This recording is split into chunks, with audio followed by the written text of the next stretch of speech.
João 7, Jeremias capítulo 7, verso 22 em diante, né, o texto base ainda da ministração nessa manhã.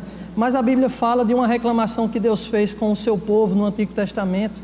E a gente vê que depois do pecado, uma das maiores reclamações que Deus fez com o seu povo era que o povo não estava ouvindo a Ele. Porque quando Deus tirou o povo do Egito, Ele disse: olha, eu não falei nada com seus pais acerca de sacrifícios e holocaustos, mas uma coisa eu ordenei, que desse ouvido à minha voz. Mas a Bíblia diz que eles não obedeceram, eles não ouviram aquilo que Deus tinha estabelecido para eles. E aí Deus disse: olha, em vez de vocês caminharem para frente, vocês andaram para trás. Ou seja, quando a gente não ouve aquilo que Deus tem para a nossa vida, a gente nunca vai dar passos para frente, né? A gente nunca vai ter bons resultados na nossa vida. Então, se nós queremos ter resultados na nossa vida, o que é que nós devemos fazer? Ouvir ao Senhor. E esse ouvir já traz uma disposição mesmo de uma obediência. Então, eu quero te dizer nessa manhã: ouça tudo aquilo que Deus tem para comunicar a sua vida hoje, nessa manhã aqui, nesse lugar, porque Ele quer que você tenha bons resultados, Ele quer que você prospere. E estamos numa igreja, né, e a igreja está em reforma. Eu costumo dizer que uma igreja que não movimenta-se é uma igreja que fica sedentária. E uma igreja sedentária, quando a gente olha para o nosso corpo talvez sedentário, a tendência é que a gente vá morrendo aos poucos. Então Deus gosta mesmo de trazer movimentos na igreja para colocar ela não como um monumento, mas como um movimento onde vai tocar vidas, pessoas, vai tocar gerações.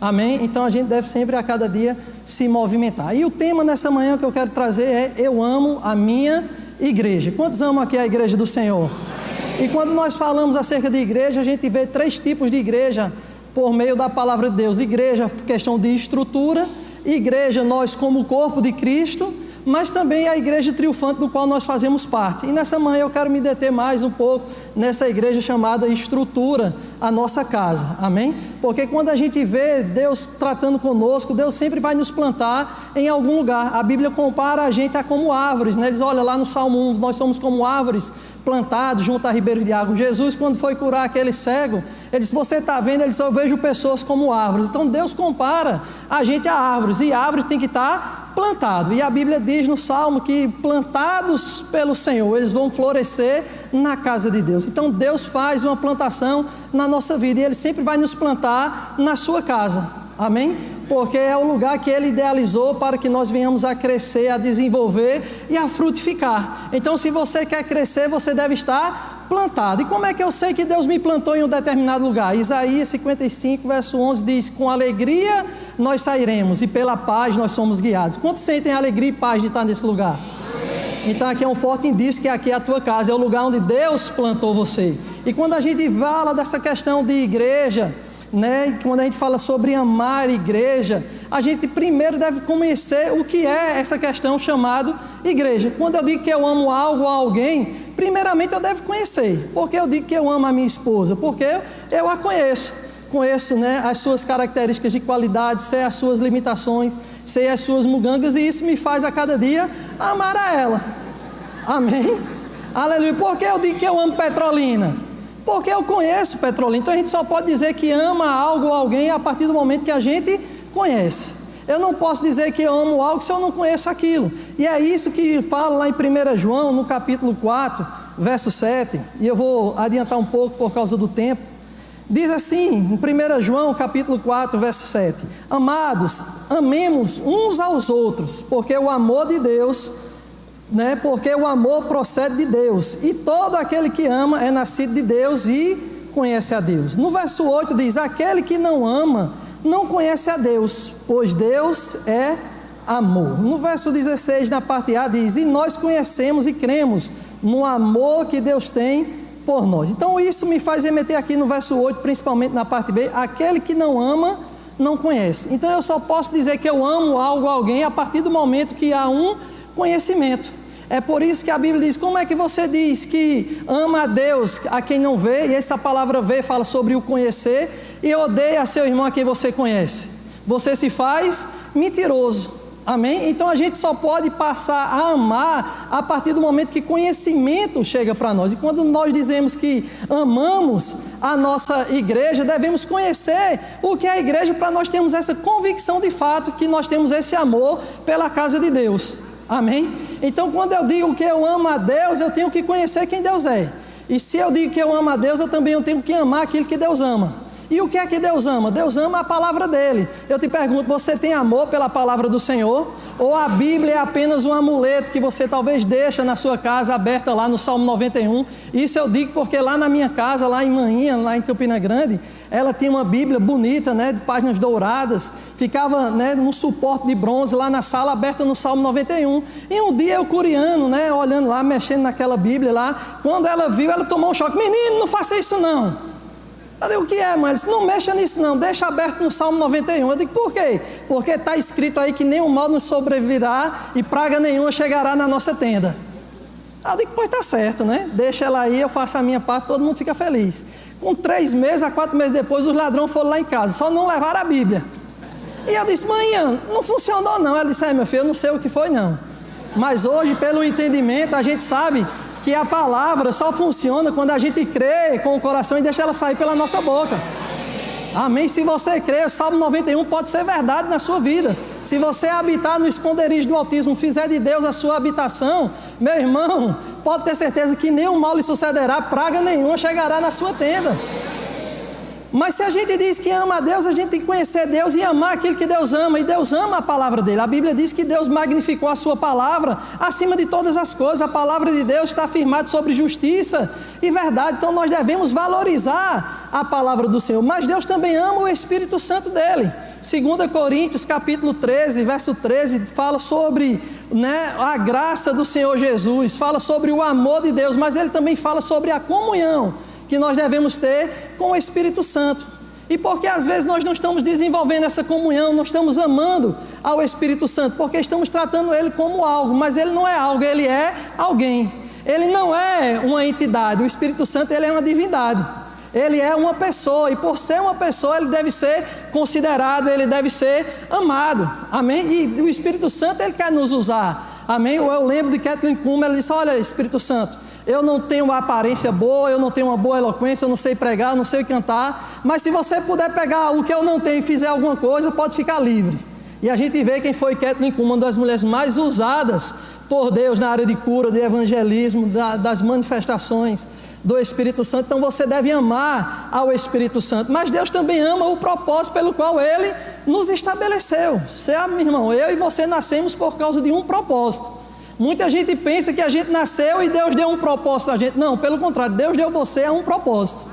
E a Bíblia diz que esse propósito que Deus tem para a sua vida são propósitos de paz e não de mal, para dar um fim, um futuro que você deseja. Meu irmão, quem anda no propósito de Deus anda protegido.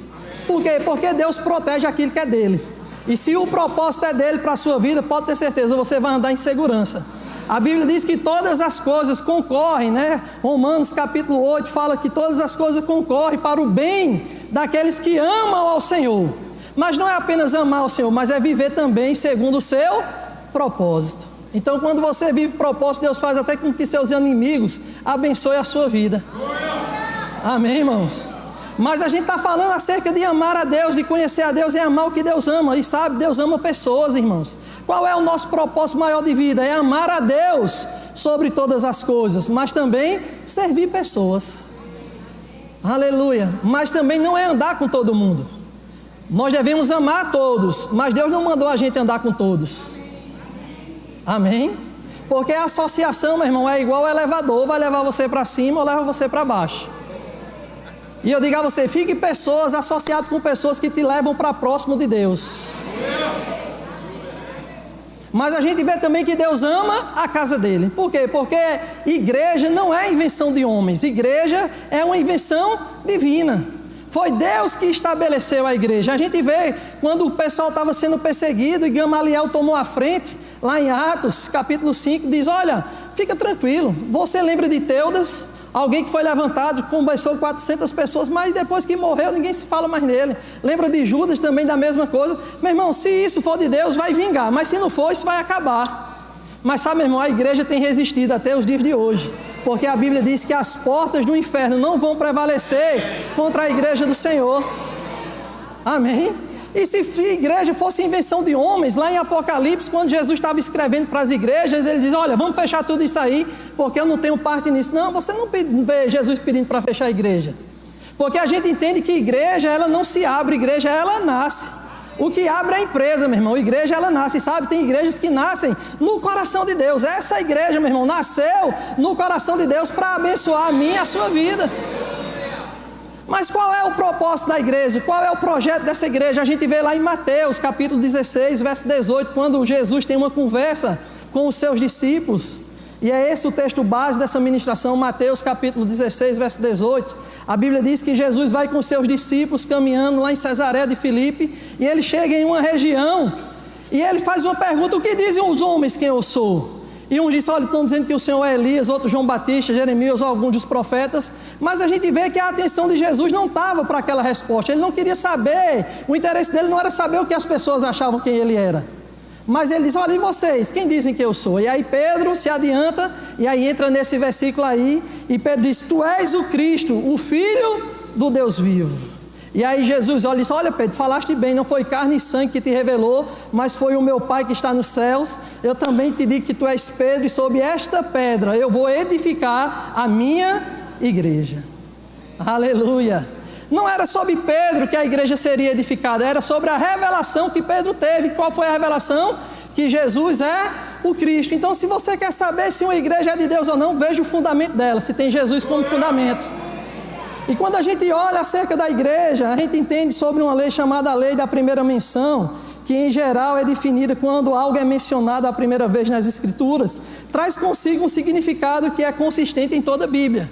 Então a gente vê que quando a palavra medo, por exemplo, foi falada a primeira vez, foi lá em Gênesis, quando o homem pecou. Ele disse: olha, eu vi que estava nu, tive medo, me escondi. Então o medo sempre vai mostrar as nossas limitações. Quando a gente vê medo na Bíblia, você vai ver que são pessoas que ficaram limitadas e expondo a sua fraqueza. Lembra quando uma grande multidão veio contra Josafá? O que foi Josafá fez? Ele teve medo. Mas ele não ficou no medo, ele olhou as suas fraquezas, olhou as suas limitações, mas disse: os meus olhos estão postos em ti.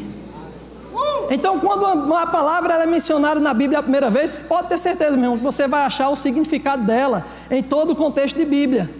Quando a gente olha, por exemplo, acerca do dízimo, foi lá em Abraão, em Gênesis 15, quando ele vem das matanças do rei.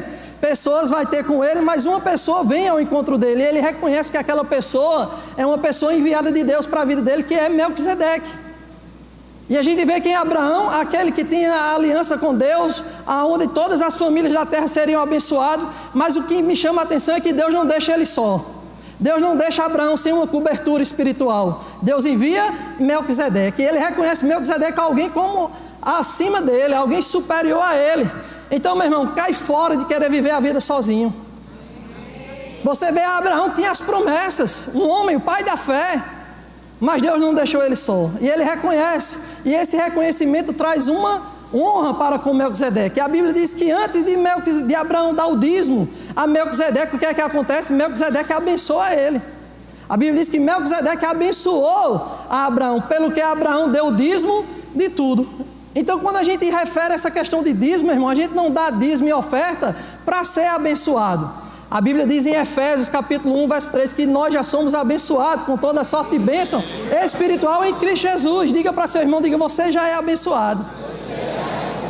Agora, o que é que nós fazemos? Porque nós somos abençoados, nós dizimamos e ofertamos. Nós não fazemos para ser, nós somos, por isso é que nós fazemos. Então a gente começa a entender essa lei da primeira menção. E quando a gente vê a palavra igreja, a primeira vez que ela foi mencionada foi aqui, dos lábios de Jesus Cristo. E ele traz consigo o propósito da igreja. E qual era o propósito da igreja? Ele disse que edificaria a igreja dele. Então a gente entende que igreja não é uma invenção humana, mas é uma invenção divina.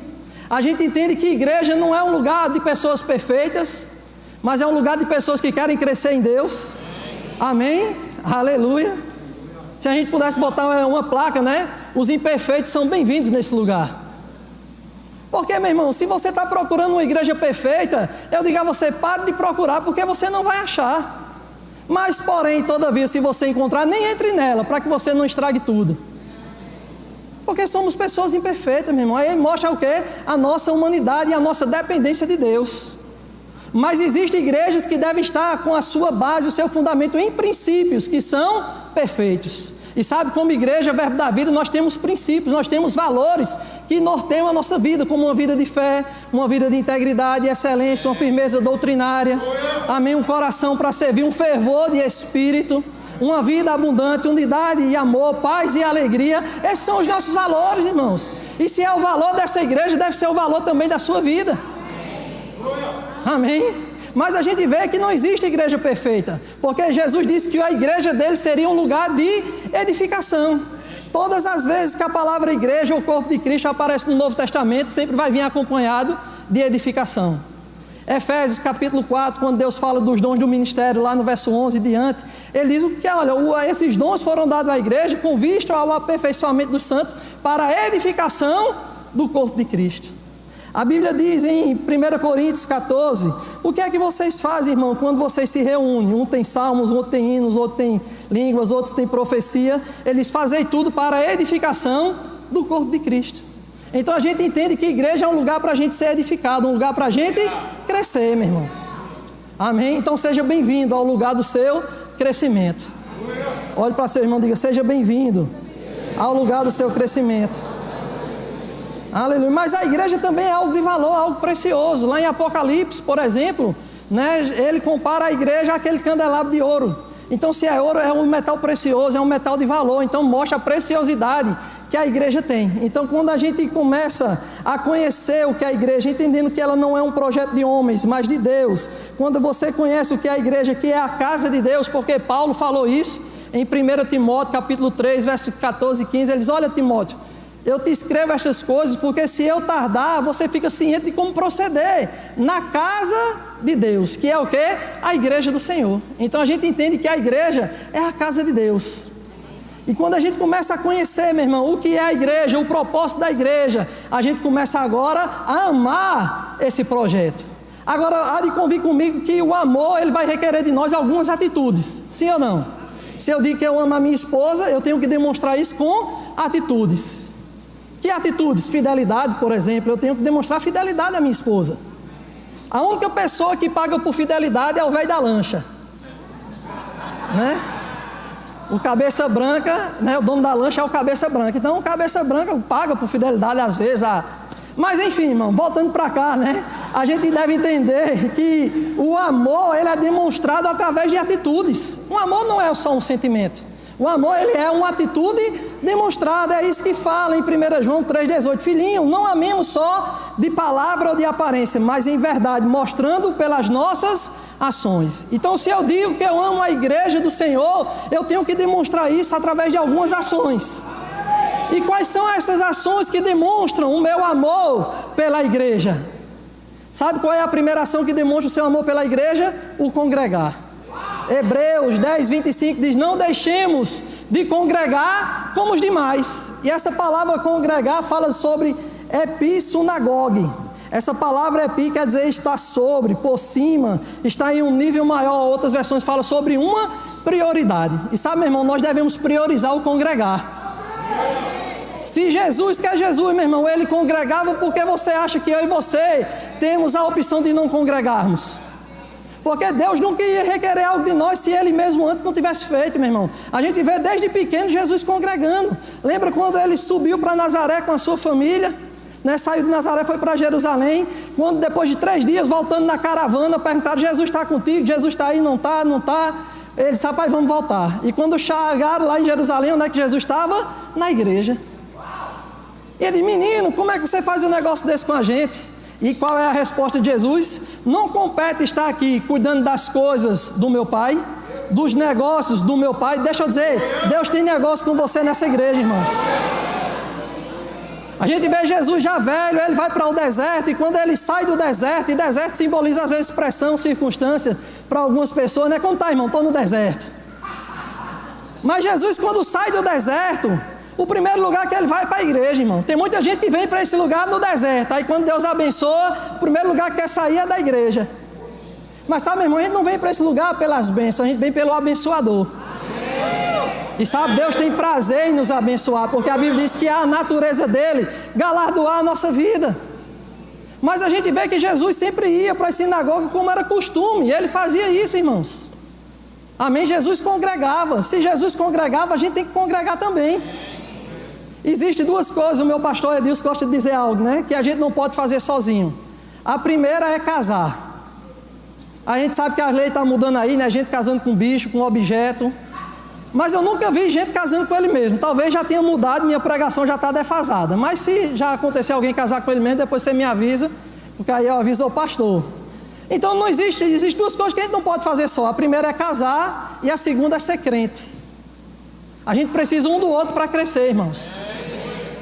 Amém? A gente precisa um do outro para avançar, para crescer na nossa vida, porque esse o nosso propósito não termina em nós, sempre vai terminar em outros. Amém? Quer saber se você está no propósito de Deus para a sua vida? Veja se tem pessoas que estão sendo abençoadas. Aleluia. Amém? Mas a gente vê que nós não podemos ser crentes sozinhos, nós precisamos de um dos outros para crescermos, nós avançarmos no Senhor, né? Eu lembro de uma história do irmão Rega, ele agradecendo a algumas pessoas da sua igreja, e ele agradeceu a uma senhora, e as pessoas ficaram estupefatas, dizendo, mas rapaz, ele sabe quem é essa senhorinha que ele está agradecendo? É a maior fofoqueira que tem na igreja. E ele disse, não, eu agradeço a ela. Por que você agradece? Porque por causa dela eu tive que orar mais, eu tive que exercer mais o fruto do Espírito. Então ela me ajudou a crescer, então eu agradeço a ela. Amém? Que você não seja essa senhorinha, que você seja o irmão Rega, amém? Aleluia. Porque, meu irmão, nós vamos ser conhecidos por duas coisas, ou pelos problemas que resolvemos, ou pelos problemas que causamos. Mas a gente entende, meu irmão, que a igreja não é um lugar de pessoas perfeitas, é um lugar de pessoas que querem crescer no Senhor, amém? Aí muita gente, por não entender essa questão do congregar, elas estão se isolando, e a Bíblia diz que quem se isola busca o seu próprio interesse e insurge contra a verdadeira sabedoria. Então, se vai de encontro à verdadeira sabedoria se isolar, o que é que a verdadeira sabedoria diz? Que nós não podemos ficar só, nós precisamos estar unidos nesse lugar, meu irmão. Precisamos um dos outros. Amém?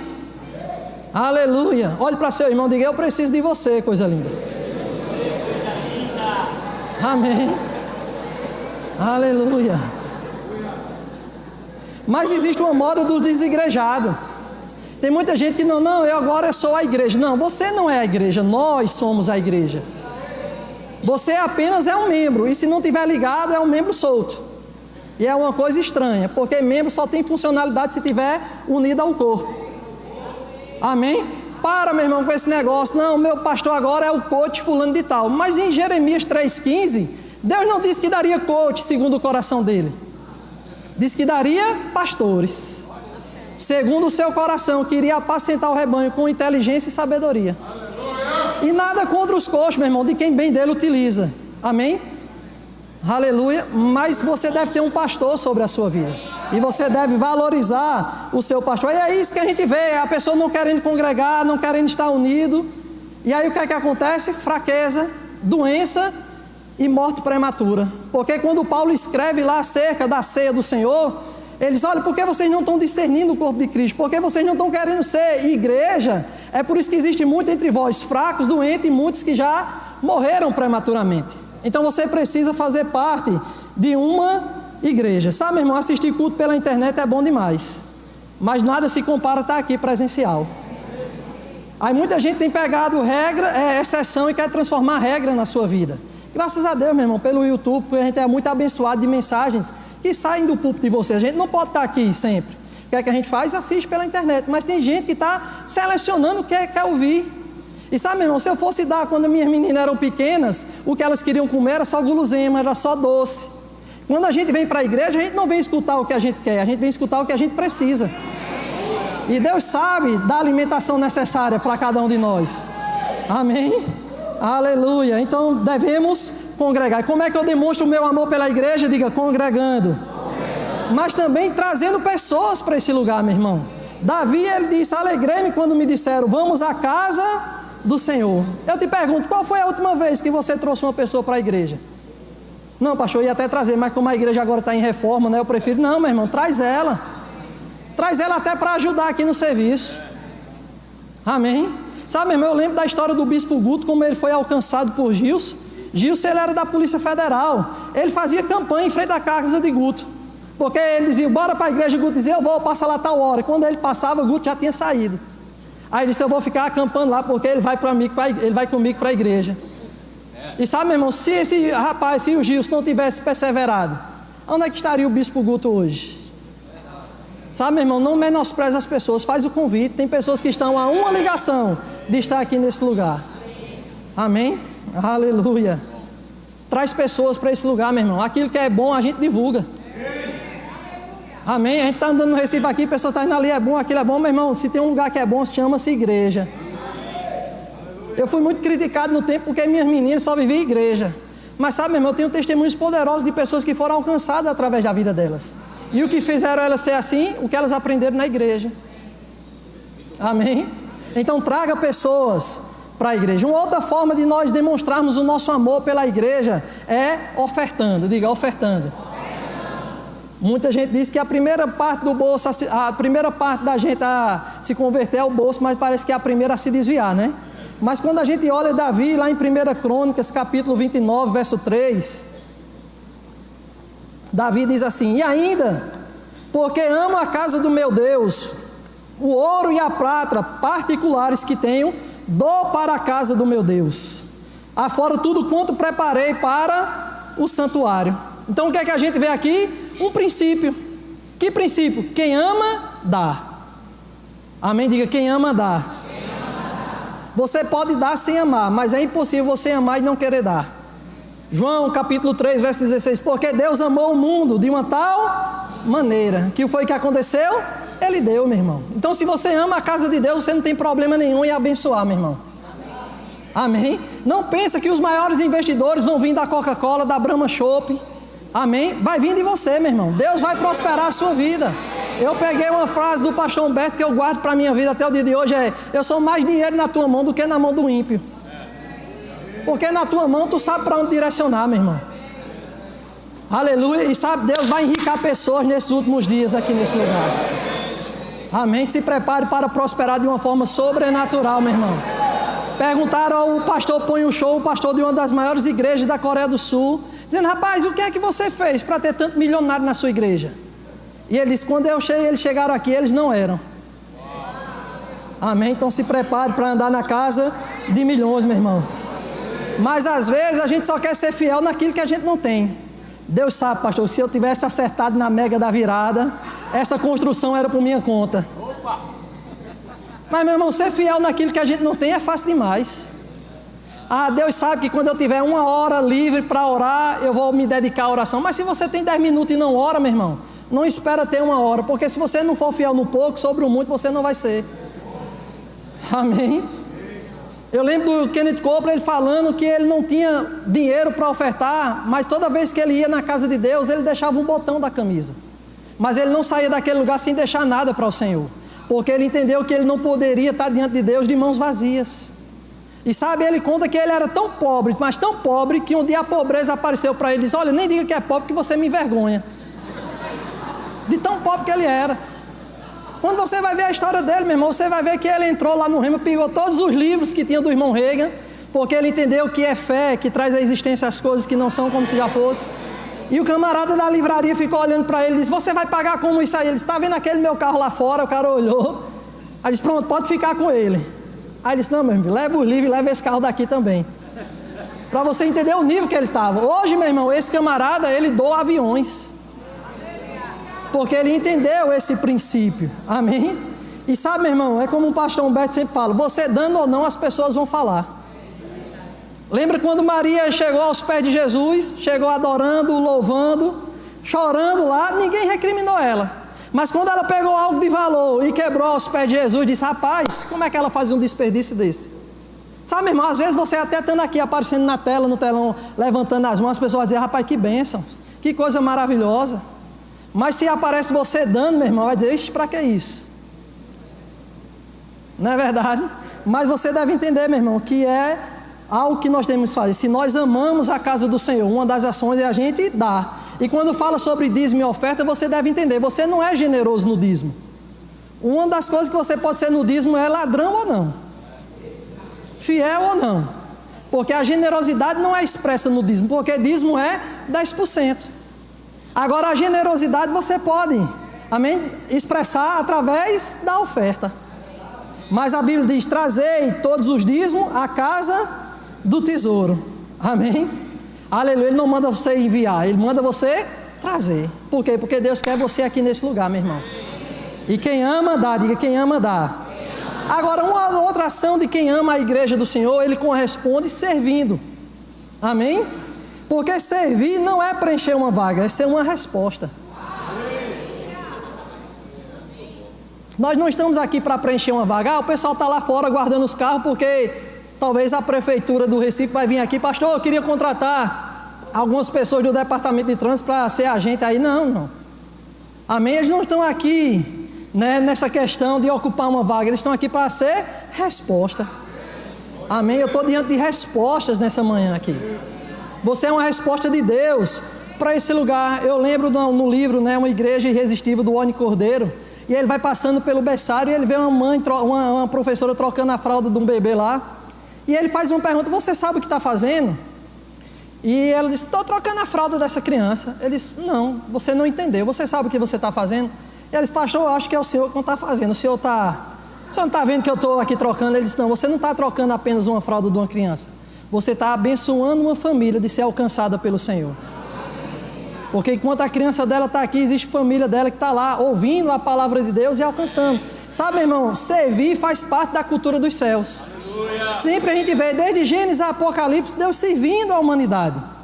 Quando Jesus estava no deserto, que terminou a tentação, o que foi que Deus mandou? Anjos para servir a Jesus. Jesus mesmo, lá em Mateus 20, 28, ele diz: olha, eu não vim, o Filho do Homem não veio para essa terra para ser servido, mas para servir e dar a minha vida em favor de muitos. Então não é só congregar, meu irmão, mas é fazer algo também na casa do Senhor. Porque se você está plantado, você cresce. Amém? Mas é servindo que você frutifica. Eu não quero ser achado no nível da figueira, que só tinha folhas. Eu quero ser achado no nível de figueira que tem frutos. Porque quando tem frutos, o que é que o Pai faz? Ele poda para que venha dar mais fruto ainda. Amém? Aleluia. Não tem esse ministério de esquentar banco. Tem, pastor, que a igreja antigamente aqui, as cadeiras eram de plástico, hoje já são acolchoadas. Eu prosperei no meu ministério. Não existe esse ministério de esquentar a cadeira. Amém? Deus te chamou para fazer algo, meu irmão. Aleluia. Agora não é fazer de todo jeito, é fazer também de todo o coração. A Bíblia diz que o rei Amazias fez o que era reto, porém não com interesse de coração. E sabe fazer o que é certo de forma errada é a mesma coisa de ter feito errado. Eu costumo dizer: o que é fazer certo de forma errada é a mesma coisa da pessoa ser feio tendo o olho verde. Não vai mudar muita coisa. É a mesma coisa de feriado cair no dia de domingo. Eita, feriado, eita, mas é domingo. Mudou alguma coisa? Não muda nada. Então não é só apenas servir, mas estar com o coração para servir. A gente vê, por exemplo, os valentes de Davi. A Bíblia diz que um menor valia por 100 e o maior por 1000. Por quê? Porque eles estavam com o coração conectados com a vida de Davi. Para Deus não é só o que fazemos, e sim como fazemos e para quem estamos fazendo. 1 Pedro capítulo 4, verso 10, a Bíblia diz: servir uns aos outros conforme o dom, aleluia, que você recebeu de Deus. Sabe que você tem um dom que foi dado por Deus para a sua vida? E que esse dom precisa ser utilizado. Agora ele diz: como bons despenseiros da multiforme graça. E aí ele diz: se um fala, fale de acordo com os oráculos de Deus. Se alguém serve, faça na força que Deus dá. Esse servir fala sobre executar. Então tem pessoas que vão servir falando e tem outras que vão servir servindo, executando, fazendo, operando. Mas a Bíblia diz que para esses dois, eles têm que ser encontrados como bons despenseiros. Agora, como é que eu sei que eu sou um bom dispenseiro ou não? Ele diz lá em 1 Coríntios, no capítulo 4, verso 2, ora, além disso, o que se requer dos dispenseiros é que cada um seja encontrado fiel. Então, quer saber se você é um bom dispenseiro na casa do Senhor? Veja se você está sendo encontrado em fidelidade. E o que é fidelidade? É Deus te encontrar aonde Ele te plantou, fazendo o que Ele te chamou para fazer. Mas muita gente busca apenas visibilidade. Mas, meu irmão, a Bíblia diz: a quem muito é dado, não é muito será recompensado. A Bíblia diz: a quem muito é dado, muito será cobrado. Por quê? Porque Deus não recompensa segundo o ofício ou visibilidade, mas segundo a fidelidade do meio do seu coração. Diga: segundo a fidelidade A gente vê lá Davi, quando ele volta da guerra, a sua família foi levada em cativeiro lá de Ziclag. E aí uns camaradas estão lá, né, cansados, eles ficam aqui olhando as bagagens, que o restante vai lá e a gente vai conseguir a vitória, porque Deus disse que a gente já ia conseguir. E quando eles conseguem a vitória, está trazendo os despojos, aí tem uns engraçadinhos, diz Davi, não pode aqueles que ficaram com as bagagens lá vigiando receber a mesma paga que a gente. Não, aí Davi disse, não, pelo contrário, os mesmos que ficaram, eles vão receber as pagas dos que foram. Por quê? Tanto quem foi fiel, como quem ficou também foi fiel. Então mostra que Deus, ele recompensa fidelidade. Diga, Deus recompensa fidelidade. Aleluia. Então se é fidelidade, Deus quer que você faça alguma coisa. Sabe, meu irmão, água parada dá dengue, crente parado dá dengo. Tem muita gente, crente mimizinho, meu irmão. Por quê? Porque não está servindo. Você quer ser alguém fervoroso em Deus? Sirva. Romanos 12:11 diz, sede fervoroso de espírito, como? Servindo ao Senhor. Às vezes a gente chega, mas Deus nem falou comigo, Deus nem usou o profeta. Meu irmão, quer que Deus fale com você? Vá servir. A Bíblia fala lá em Atos capítulo 13, verso 1, que na igreja de Antioquia existiam muitos profetas e mestres. Entre eles Saulo e Barnabé, os quais servindo ao Senhor, diga, servindo ao Senhor. Diga, eles estavam na igreja, mas eles estavam servindo. E o que foi que aconteceu? O Espírito Santo falou com eles. Quer que Deus fale com você? Vá servir, meu irmão. Amém? Sirva ao Senhor. Agora, tem muita gente que pega por outro lado, né? Não, eu só quero servir. Meu irmão, se você só está servindo e não tem relacionamento com Deus, você chegou no nível da jumenta, que só foi usado, mas não tinha relacionamento. Deus quer que a gente sirva, mas que a gente tenha relacionamento com o Senhor. Amém? E sabe, meu irmão, Davi não foi para o palácio sem nada, ele foi como uma resposta. Amém? Para quê? Para uma perturbação que o rei tinha. Amém? Deixa eu dizer algo a você, encontre o seu líder, meu irmão, e veja o que é que está perturbando a ele, e seja um perturbador disso. Porque Davi foi lá para perturbar o que perturbava Saul, e aquilo qualificou ele para receber o que Deus tinha para a vida dele. Amém? Aleluia. Eu vou te dar um exemplo mais básico, talvez você não entendeu. Se a tua mãe não gosta de lavar a louça, isso perturba ela, lave a louça para ela. Amém? Porque você sempre vai ser levado como resposta, meu irmão, para lugares. E quando a gente serve, meu irmão, a gente é uma resposta de Deus para a vida de pessoas. E como eu disse, fidelidade é Deus te encontrar onde Ele te plantou, fazendo o que Ele te chamou para fazer. Quando a gente olha para o rei Uzias, ele era rei, ele tinha sido chamado para ser rei, mas ele quis ser sacerdote. Ele quis cumprir um papel que não era dele. E o que foi que aconteceu? Até o que ele era, ele deixou de ser. Ele perdeu. Então tem muita gente assim, em lugares que Deus não colocou você para estar. E sabe, está aí uma oposição que não tem unção, isso vai ser um peso para a tua vida. É a mesma coisa se eu quisesse cantar para você aqui nessa manhã, a gente ia estragar o culto. Porque eu não fui chamado para, até queria, meu irmão, cantar. Eu acho demais de quem canta, né? Gosto demais desse dom, mas eu não fui chamado para isso. Mas se eu for me meter nisso, vai ser uma papagaiada. Eu lembro de um culto, né? O pessoal fala que culto poderoso, de manifestações poderosas de ceia. Uma mulher se levantou, pediu uma oportunidade, só que o marido dela era bem alto, calçava um número bem grande, e ela veio para frente com o sapato do marido, caminhando assim. E o pessoal disse, mas rapaz, como é que a mulher estraga um culto desse, um culto poderoso desse? Deus se moveu. Ela disse, você está achando estranho o que eu estou fazendo aqui, né? Mas mais estranho ainda é Deus te achar em um lugar que Ele não te colocou. Andando em um sapato que não é seu, andando em um ofício ou uma posição que não é sua. Se endireite hoje, para que você não venha morrer prematuramente. Pronto, aí veio o temor sobre a igreja. Amém? E a Bíblia diz, lá em Isaías capítulo 6, no ano em que o rei Urias morreu, ele viu o Senhor. Quem era Urias? Alguém que não estava numa posição que era sua, alguém orgulhoso. Mas quando esse rei morreu, o que foi que aconteceu? Pessoas viram ao Senhor. Quer ver Deus agindo na tua vida? Aleluia, seja encontrado no lugar de fidelidade. Amém? Fazendo o que Deus te chamou para fazer. E um outro ponto que a gente vê que evidenciamos o nosso amor para com a igreja do Senhor é preservando a visão. Diga, preservando a visão. Sabe que nós temos uma visão nesse lugar, meu irmão? E você deve preservar isso. E como é que você preserva a visão? Falando a mesma coisa. Amém? Gênesis capítulo 11 fala sobre a torre de Babel. A Bíblia diz que Deus olhou aquilo, reprovou o que eles estavam fazendo, mas elogiou o princípio. Que eles, o povo é um, E eles falam a mesma coisa. O que eles intentarem fazer, não há quem peça. Então o que é que estraga uma visão? Amém? Falar coisas diferentes. Se a gente está aqui falando fé e você está falando incredulidade, você está atrapalhando a visão. Eu aprendi algo com o pastor Júnior que é: se é para Deus, por que não? Não é para que isso? Rapaz, a igreja está tão bonita, para que isso? Não. Se é para Deus, por que a gente não melhorar? Amém? Se é para Deus, por que a gente não fazer isso? Por que a gente não se empenhar com essas coisas? Amém? Agora, o que é que preserva a visão também? Diga, unidade. 1 Coríntios capítulo 1, verso 10, ele diz: rogo-vos, irmãos, que faleis todos a mesma coisa. Então, se a gente está falando a mesma coisa, o que é que vai acontecer? Não vai ter divisão. Porque ele diz: faleis toda a mesma coisa, e não haja entre vós divisão. Pelo contrário, esteja inteiramente unido. Diga, unido. Ele não disse junto. Então para com aquele hashtag, tamo junto.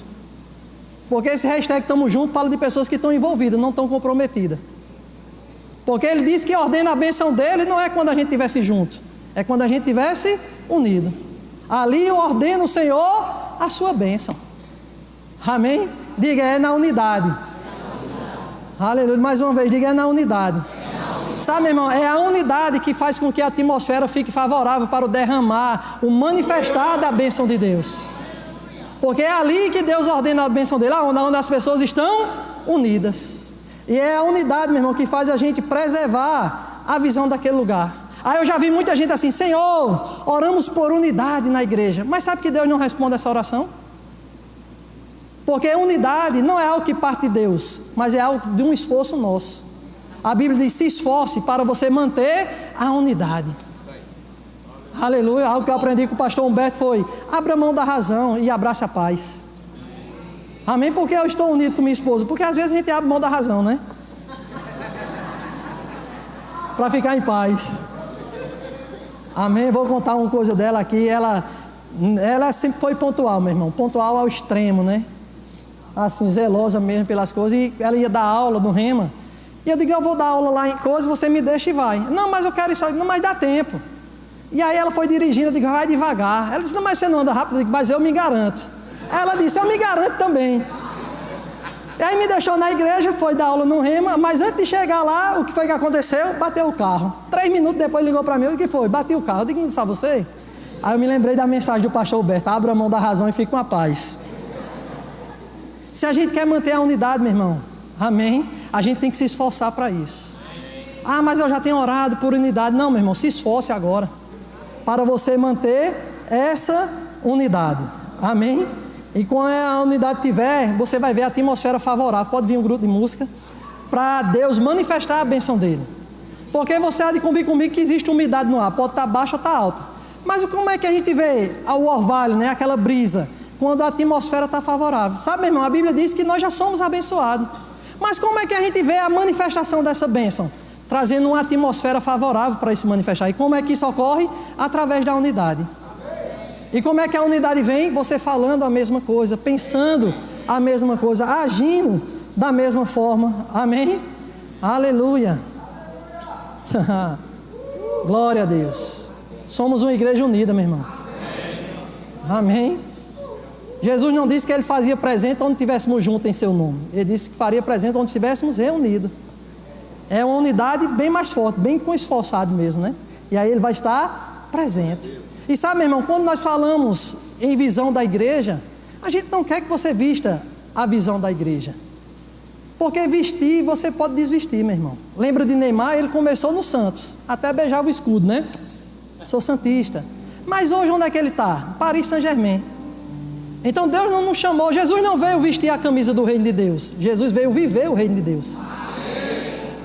E nessa igreja nós não podemos vestir apenas a camisa, nós devemos viver a visão desse lugar. E quando você vive a visão desse lugar, meu irmão, coisas que fluem daqui vão ser manifestas na sua vida.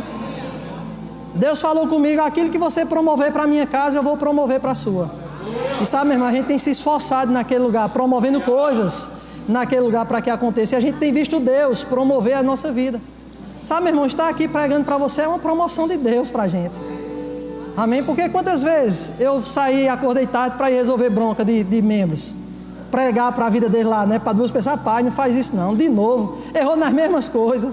E aí fazia uma pregação para aquele casal, né? E aí Deus via aquilo como fidelidade. Amém? Então nós devemos preservar. E o último ponto, e aí eu queria que você ficasse de pé, já para você pensar que a gente está encerrando e está mesmo, né? É honrar o ambiente, diga, honrar o ambiente. E aí eu não vou falar sobre honra, porque você tem um especialista aqui, né? Pastor Júnior, que fala sobre isso. Mas honrar é você celebrar. Sabe, meu irmão, que Deus prepara ambientes para tocar a nossa vida?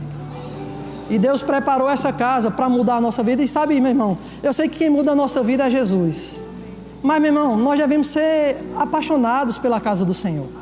Porque foi esse ambiente que Deus preparou para tocar a nossa vida, para nos ajudar, amém, nos fortalecer. Quantas vezes a gente chega na igreja, às vezes cansado, mas a gente sai fortalecido. Dele muda, ele diz algo interessante. Deus só despede alguém, amém, vazio de si mesmo, aqueles que estão cheios de si. Mas quando você está cheio de si, você se enche de Deus nesse lugar. Porque é nesse lugar que é ministrado força, é nesse lugar que é ministrado palavras que vão alimentar a tua vida. É aqui nesse lugar onde teus sonhos, as tuas visões que Deus tem para você, que vai ser, né, animados no Senhor, mostrando a você que é possível isso acontecer. Mas a gente vê que Deus preparou o Rio Jordão para Naamã, ele não queria. Ele disse, rapaz, lá em casa tem rios melhores. Mas não era nos rios melhores que ia fazer a diferença, era no Rio Jordão, sabe, meu irmão? Tem coisas que Deus pode fazer acontecer lá fora, pode, mas Deus quer que aconteça aqui dentro. Deus prepara esse ambiente para manifestar coisas aqui dentro. Deus preparou Canaã para o povo. E sabe, Deus preparou esse ambiente chamado igreja para nos abençoar. Quando Jacó teve a revelação da igreja do Senhor, ele disse, rapaz, isso aqui é a casa de Deus, é algo terrível. Só que essa palavra terrível fala de algo maravilhoso, onde coisas maravilhosas acontecem, sabe, meu irmão? Se existem coisas que são maravilhosas de acontecer, é aqui na igreja, meu irmão. Eu vi pessoas lá, meu irmão, chegar de bicicleta e sair com 2 carros. Eu te pergunto, isso não é algo terrível não? Isso não é algo maravilhoso não? Amém? Aí eu passo mais uma vez as palavras do pastor Humberto, você está com alegria ou com inveja, né? Mas, meu irmão, é aqui na casa de Deus onde Deus quer comunicar coisas para nós. Amém? Então, como é que nós amamos a casa do Senhor? Congregando, convidando pessoas, ofertando, servindo, amém? Aleluia, preservando a visão e honrando o ambiente.